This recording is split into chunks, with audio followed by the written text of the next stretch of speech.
Rajpath गोड़ीपोड़ा toll gate को विधायक प्रशांत जगदेव तत्वावधान में नूतन कंपानी दायित्व नेबा परे आज विधायकों द्वारा फिता काटी नड़िया बाड़ी स्वागत करा जायछि। खोर्धा पूर्वतन जिला परिषद चेयरमैन प्रफुल्ल कुमार जड़ेंक उपस्थित कंपानीर समस्त कर्मकर्ता और मैनेजर एवं स्थानीय कर्मकर्ता और बुद्धिजीवी उपस्थित रही कंपानीर कर्मकर्ता माने ठाकुरंक ठारे पुष्पांजलि देइथिले और स्वागत जणाइथिले। यापरे विधायक प्रशांत जगदेव कर्मकर्ता मानक उद्बोधन देइथिले। टूल प्लाजा आम अंचल गोटे अनुष्ठान ये जातीय राजपथर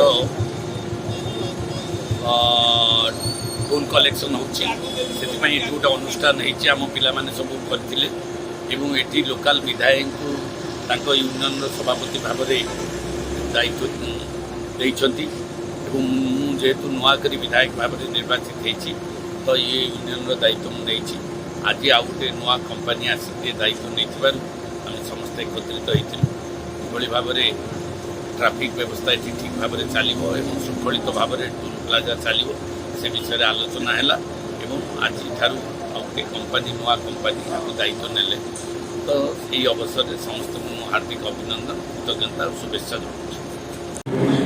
आज गुड़ीपोड़ा टोल गेट नूतन भाव में आरंभ करागला।